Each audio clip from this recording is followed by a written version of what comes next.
Започнавме со идеја да направиме вистинска позитивна промена и да подадеме рака таму каде што има најголема потреба.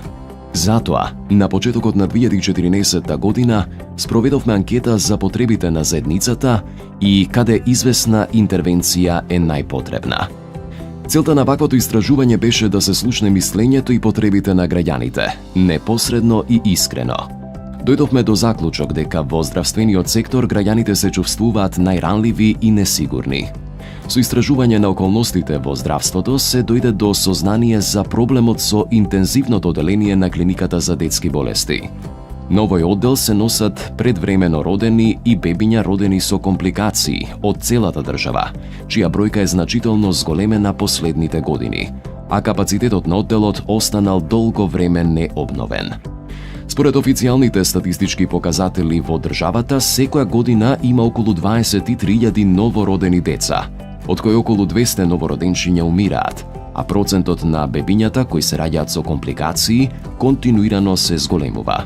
Сведоштвата кај граѓаните кои се сочиле со овој проблем беа длабоко потресни.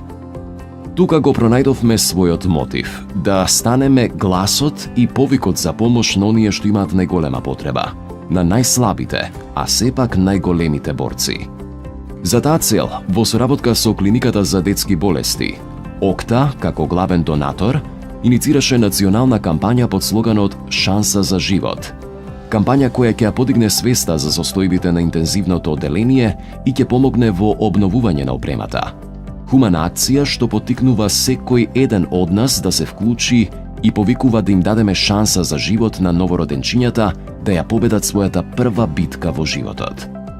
Како символ на кампањата се црвено-белите алки со слоганот «Шанса за живот», символизирајќи ја идентификацијската алка на новороденчето што ја носи заедно со својата мајка. Целата комуникација на кампањата е како повик од малите храбри борци. Ш. Штркот не ги носи децата. Ние се раѓаме, некогаш и со компликации. А.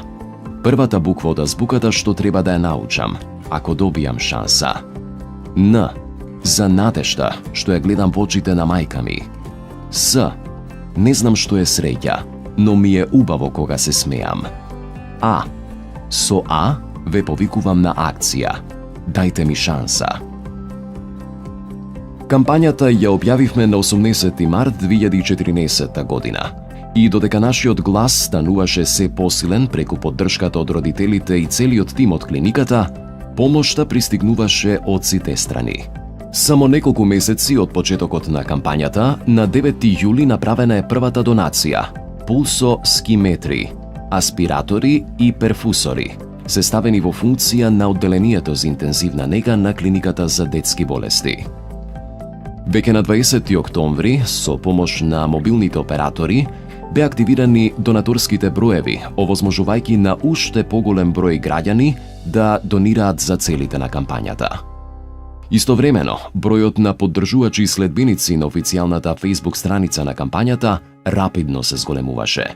Познати личности со постирање слики со алката ја искажуваат својата поддршка и повикуваат на здружување под една иста цел. Се повеќе граѓани, компании и организации стануваа свесни за потребата од интервенција. Непосредно пред новогодишните празници стигна и втората донација и интензивното оделение доби нов инкубатор, додека трите постоечки беа сервисирани. Една година од почетокот на кампањата на 18 март 2015 ја создадовме песната «Секој ден шанса за живот е», како громогласен повик за акција која ќе има големо влијание врз добро состојбата на бебињата и работата на докторите во интензивното оделение. Овој заеднички проект на ОКТА и познатите поп-пејачи Владко Лозановски, Рената Краљевска, Наталија Славева, Виктор Апостоловски, како и хорот на Златно Славејче, стана мега хит кој долго ќе се слуша на македонските радиостаници. Детски насмевки, радост и длабоки емоции се провлекуваат во видеозаписот за песната на кампањата, кој беше објавен во мај 2015 година. Современ беби терм, што возможува рамномерно распределување на температурата на бебињата и нивен нормален развој, беше третата донација спроведена на 15 септември, која придонесе значајно во опремувањето на интензивното деление. Двегодишната заложба и посветеност на Окта беше препознаена и од страна на бизнис заедницата, со признание доделено од Министерството за економија на Република Македонија за една од најдобрите и успешно спроведени општествено одговорни практики во државата. Како одговор на целокупниот ангажман и вложување во кампањата, на Окта и беше доделена и интернационална награда од страна на делегацијата на Европската унија во земјава. Во рамките на проектот CSR for All, создаден од Европската унија, а во државава имплементиран од страна на Бизнис Конфедерацијата на Македонија, компанијата ја доби наградата најдобра социјално одговорна практика за кампањата Шанса за живот. Одличниот одзив во јавноста беше само дополнителен мотив Окта сите средства наменети за новогодишни подароци за своите деловни партнери и соработници да ги пренамени за донација во кампањата. Последната донација во рамките на кампањата Шанса за живот се комплети за нормално дишење на новороденчињата, вакуум аспиратор, сонда за пулсоксиметар и апарат за фототерапија кај бебињата. Март 2016 година е месец кој ќе го означи крајот на хуманата мисија наречена Шанса за живот, иницирана од компанијата Окта. Кампања која успеа да обедини над 17.000 следбеници на социјалните мрежи и натера на акција и илјадници граѓани и огромен број компании. Нејзиниот успех докажа дека постои волја да се помогне кога има потреба од подобрување на нештата.